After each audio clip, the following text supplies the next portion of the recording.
I wanted to give a more in-depth analysis about the gameplay mechanics in South of Midnight. I made a first impression video about the game and I will be making a review for the game like normal, but I wanted to give you a more of a reason to try this game and ultimately make a purchase or at least try this on the Xbox Game Pass. I'll be making similar videos like this for other games as well, covering the different aspects of the game to help you make a sound decision. Alright, aside from that long ass intro, let's talk about the gameplay. First and foremost, the combat was actually pretty good in my opinion. Although this is a story-driven game, you can tell that they designed the combat exactly how it was intended to be. You have one chain of combos where you just tap X 3 times to 4 times, a jump and slam attack, force push and a small skill tree, and 5 special abilities. Nothing too complicated as I was able to pick up the game quickly when it was time to fight. You can make your own type of combos, but stringing them together will feel weird because the cooldowns are just a little bit too long. They give you just enough action between your character and the enemies to where you don't need a wide variety moveset. It's not like they have a stylus system to get the best rank after finishing the fight, and I'm glad they don't. There's not a wide range of enemy types in this game, which is cool because this is only a 10-hour game, so throwing in a bunch of enemies would have probably been a little overwhelming, but the game does take a hit with a small variety of enemies. Overall, I do like the combat. I feel powerful enough in this game to the point where I didn't think I needed extra upgrades or skill points to enhance my character.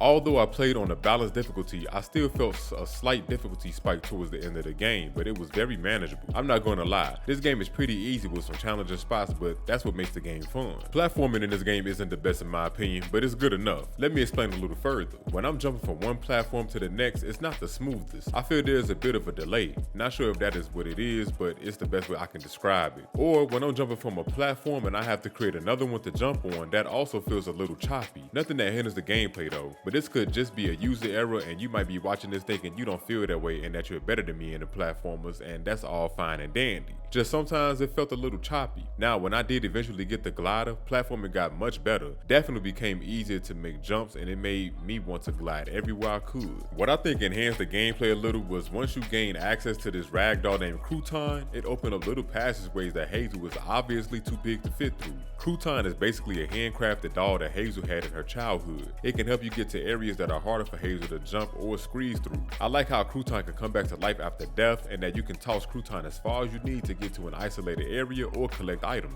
Crouton can assist Hazel in battle as well, being able to possess enemies to help Hazel in battle or stay idle while you chip away at their damage. Unlocking Crouton made the game a little more fun knowing you can control a puppet. Overall, the mechanics in this game is pretty okay. I don't think it is the best, but it definitely is better than a lot of games on the market right now. If you are looking for a game that has good gameplay that won't stress you out, South of Midnight is just for you. If you want more conviction to see if you want to play or buy South of Midnight, then consider my other videos that you see here on the screen.